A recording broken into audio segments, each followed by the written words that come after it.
St. Thomas University Journalism present The Basement Files. Hello and welcome to this week's edition of The Basement Files. I'm Nathan Blanc. I'm Ben Krause. And I'm Fernanda Damiani. Here are your top stories. Find out how the Fredericton Boys and Girls Club is trying to stop bullying. Let's also see how sports can help the fight against cancer. And a traveling reptile show visits the Capitol Exhibit Center. The last Wednesday of every February is Pink Shirt Day. The day is for taking a stand against bullying. But this year, the Fredericton Boys and Girls Club took it a step further, talking about anti-bullying for the entire week. Mitchell Pearden reports. For the past month at the Boys and Girls Club here in Fredericton, the children have been learning different tools to use to interact with each other, opposed to the negative impacts of bullying they would have learned in past years.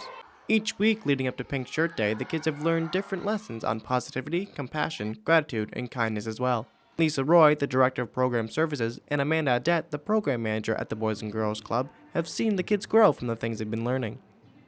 There has been noticeable changes in some of the kids too. It was really neat the week of compassion because we got our 7 and 8 year olds to define compassion and what do you think compassion means on Monday, and then to see what their definition of compassion was on Friday. It was really cool to see that, there was clearly they were kind of understanding it a little bit more. Multiple rallies were held and over 100 youth from ages 3 to 18 were reached out to. Roy and Adet make sure the kids continue to learn the lessons they've been taught, even after Pink Shirt Day, to make sure it stays fresh in their minds and can rely on one another when something goes wrong. Julia Wilson, a second-year student at St. Thomas University and as well as a leader at the Boys and Girls Club, likes to see the different approach to what the kids are learning and how it affects them in a positive way. It's actually really cool to see the way that they interact with each other now, and that they treat each other a little bit differently, and they have a little more patience with each other, and it's just even in the last month. So it's like if we can instill those values even at a younger age and do it for longer, like just the generational change that I think we'll be able to make, I think will be incredible. In a classroom perspective, Nathan Pearden, a Bachelor of Education student at St. Thomas, believes anti-bullying needs to be talked more so students can collaborate easily with one another. Pink Shirt Day is once a year. Yes, it does raise awareness for anti-bullying, but we should look at it on a whole year range and say anti-bullying should be part of the conversations in the classroom every day. It's nice to have that one awareness day to get people inspired and kind of remind them what their cause is. Through the power of the pink shirt and organizations like the Boys and Girls Club, bullying could be the thing of the past. For St. Thomas Journalism, I'm Mitchell Pearden. From pink shirts to pink ribbons, the New Brunswick chapter of the Canadian Cancer Society is raising money to help patients and research. A curling tournament was held in the Capitol Winter Club to collect donations. Sarah Pettis has the story. Some people play curling for fun. These players came together to raise money for cancer. The disease is the leading cause of death in Canada. Curl for Cancer is one of the many ways the Canadian Cancer Society is inviting the Fredericton community to get involved. This year, 12 teams played 3 draws. They raised $1,200. Community Resource Coordinator Jessica Fitzherbert organized the tournament. As we know, cancer is a really big disease in Canada and everywhere for that matter, and more and more people seem to be getting diagnosed every year. And so it's always important to stay up on research and programs for people who have cancer, or support for the families and people who are affected by cancer. January and February are the curling seasons for the Cancer Society. Participants ask donors to support the tournament by opening a web page in the Society website. The funds raised will support research, education, and diagnostic programs for patients in New Brunswick. It's the first time Nicole Simpson has helped raise money, or curled. Well, I think fundraising for cancer is important. My mom's a breast cancer survivor, so I like to support events that support cancer research, as well as it's just fun to come out with friends and support what they're doing too. So. Nicole's first time, but not curling teacher Tony O'Brien's.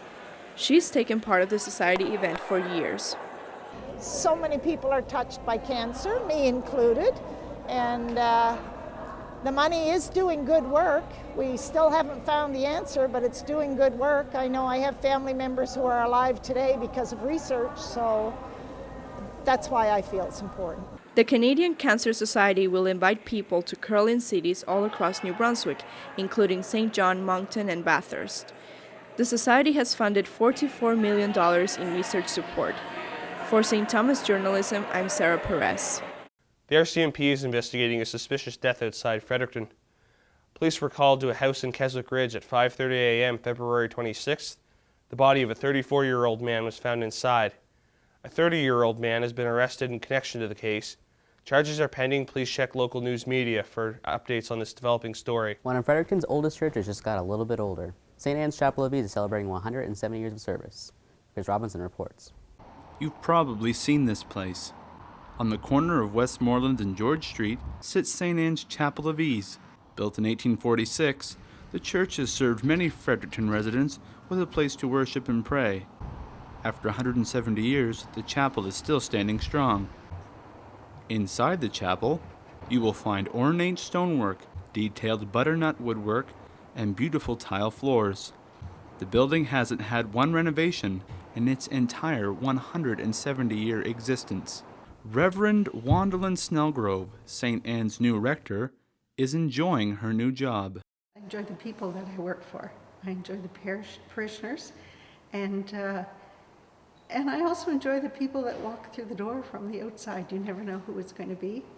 A place full of love, a place of peace, and a place of joy is still standing after 170 years. At St. Anne's Chapel of Ease, I'm Chris Robinson. The Queer and Allied Society at St. Thomas University held a coffee house this past week. Singers, slam poets, and beatboxers took the stage at Kinsella Auditorium.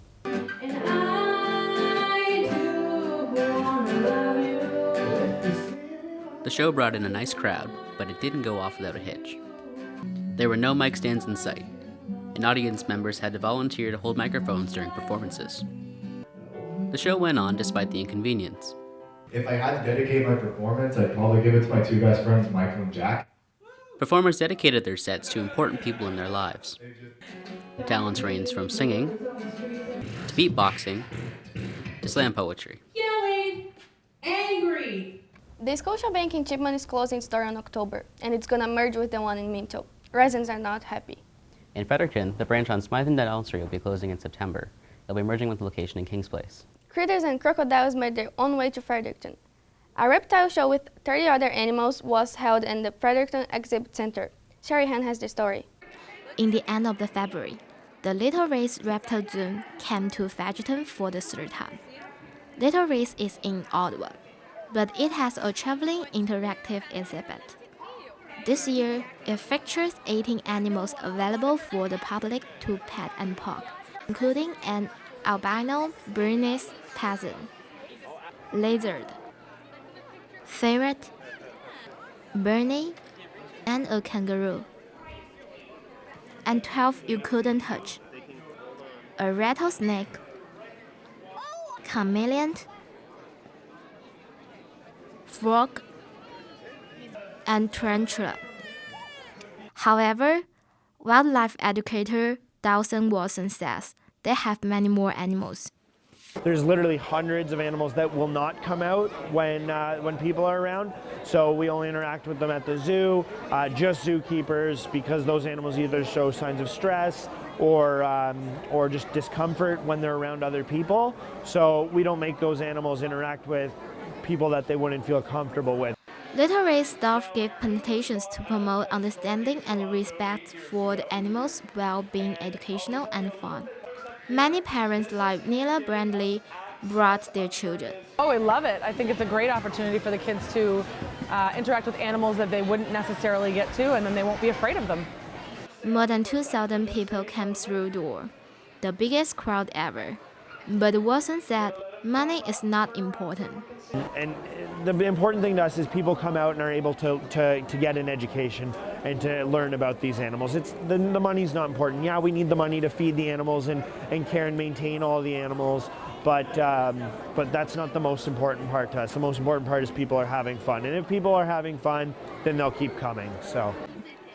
Next, Little Race travels to Sydney and St. John, then back to Ottawa for a short break, before visiting London and Ottawa.